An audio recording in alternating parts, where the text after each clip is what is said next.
आप देख रही हैं हंटिंग वर्ड्स।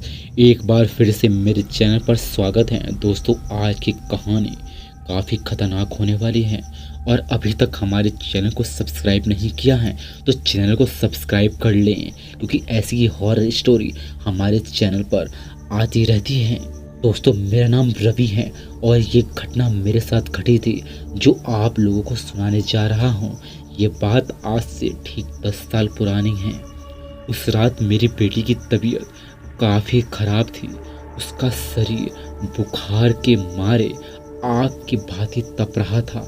मैंने रेनू से कहा कि रेनू, हमारी बेटी की तबीयत खराब होती जा रही है। अगर इसे किसी डॉक्टर के पास नहीं लेकर गए तो हो सकता है कि हमारी बेटी जिंदा बचे ही नहीं। मैंने रेनू से कहा कि खाने के लिए कुछ बना लो और मैं अभी किसी सवारी को लेकर आता हूँ। और इतना कहकर मैं घर छोड़कर बाजार की तरफ चला गया। जहाँ जाने के बाद देखता हूँ कि आसपास कोई सवारी नज़र नहीं आ रही थी, ना तो टेम्पो और ना ही रिक्शा खड़ी थी। 10-15 मिनट रुकने के बाद मैं मुंह लटकाकर घर चला गया। घर पहुँचने के बाद मैंने रेनू से कहा कि रेनू, कोई सवारी नहीं मिली। ऐसा लग रहा है कि अपनी बेटी को मुझे गोद में ही लेकर जाना होगा। मैंने रेनू से कहा कि ठंड का मौसम है और रात भी काफ़ी ज़्यादा हो चुकी है, इसी वजह से मुझे सवारी नहीं मिली। इतना कहकर मैंने अपनी बेटी को गोद में उठाया और घर को लॉक करके मैं और रेनू अस्पताल की ओर जाने लगे। आधा घंटा पैदल चलने के बाद मुझे एक रोशनी दिखाई दी जो मेरी तरफ ही आ रही थी। तभी मैं देखता हूँ कि एक कार मेरे तरफ आ रही है।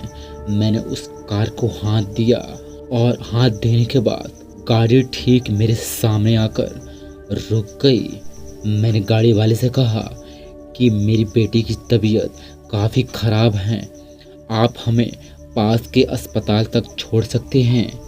लेकिन गाड़ी वाले का कोई जवाब नहीं आया और देखते ही देखते गाड़ी के दरवाजे अपने आप ही खुल गए, जिसे देखकर मैं और रेनू दंग रह गए। रेनू कहने लगी कि अभी हमने दरवाजे को हाथ भी नहीं लगाया लेकिन दरवाज़ा अपने आप खुल गया। मैंने रेनू से कहा कि हो सकता है ड्राइवर के पास गाड़ी खोलने का कोई बटन हो जिसे दबाने के बाद दरवाज़ा अपने आप खुल जाता हो। रेनू कहने लगी कि मुझे कुछ ठीक नहीं लग रहा है। मैंने रेनू से कहा कि अभी इस समय ज़्यादा सोचने का समय नहीं है। देख रही हो, हमारी बेटी की तबीयत ख़राब होती जा रही है। मैंने ड्राइवर से कहा कि गाड़ी स्टार्ट करो और गाड़ी वाले ने कहने के साथ ही गाड़ी स्टार्ट की और आगे की तरफ बढ़ने लगा। धीरे धीरे हम आगे बढ़ रहे थे लेकिन रेनू मेरे हाथ को कस के दबाए जा रही थी और बीच बीच में मुझसे कह रही थी, मुझे कुछ ठीक नहीं लग रहा है। मैंने रेनू से कहा कि डरने की कोई बात नहीं, कुछ समय बाद हम अस्पताल तक पहुंच जाएंगे। थोड़ी दूर आगे जाने के बाद मैंने उस ड्राइवर से बात करने की सोची। मैंने ड्राइवर से कहा कि तुम कहाँ से आ रहे हो और तुम्हें कहाँ जाना है, लेकिन ड्राइवर ने मेरी बातों का उत्तर नहीं दिया और ना ही किसी प्रकार का रिएक्शन। फिर मैंने सोचा हो सकता है कि ड्राइवर गूंगा हो। कुछ दूर आगे जाने के बाद अचानक से उस ड्राइवर ने गाड़ी रोक दी। मैंने ड्राइवर से कहा कि भाई साहब, आपने गाड़ी गलत जगह रोक दी है, यहाँ कोई अस्पताल नहीं है, हमें अस्पताल तक जाना है।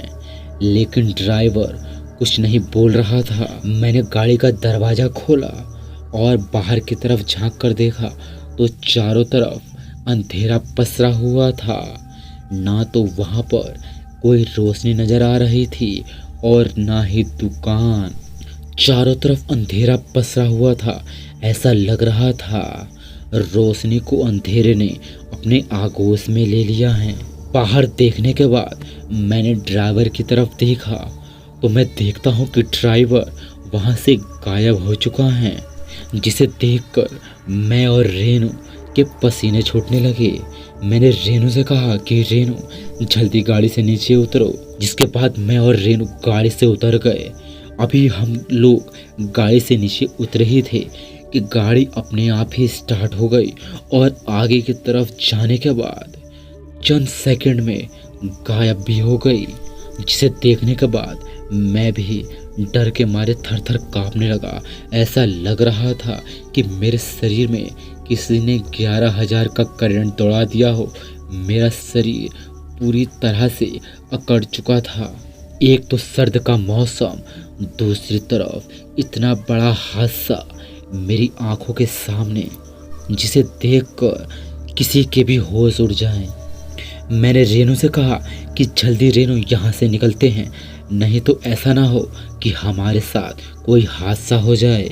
हम लोग कुछ दूर आगे बढ़े ही थे कि हम लोगों को रोने और चीखने की आवाज़ आने लगी और वो आवाज़ें धीरे धीरे बढ़ रही थी और हमारे करीब आती हुई सुनाई दे रही थी। मैंने झट से रेनू का हाथ पकड़ा और उसे जोर जोर से दबाने लगा। ऐसा लग रहा था कि अब हम दोनों यहाँ नहीं बचेंगे। मैंने भगवान से मन ही मन में गुहार लगाई कि हे भगवान, तूने आज हम लोगों को कहाँ फंसा दिया है। अभी मैंने इतना सोचा ही था कि अचानक से मेरे सामने एक गाड़ी आ धमकी और जोर जोर से हॉर्न बजाई जा रही थी। किसी तरह उस गाड़ी के शीशे पर नॉक किया और उस गाड़ी के ड्राइवर ने शीशे को खोला और कहने लगा कि इतनी रात को आखिर तुम लोगों को कहाँ जाना है।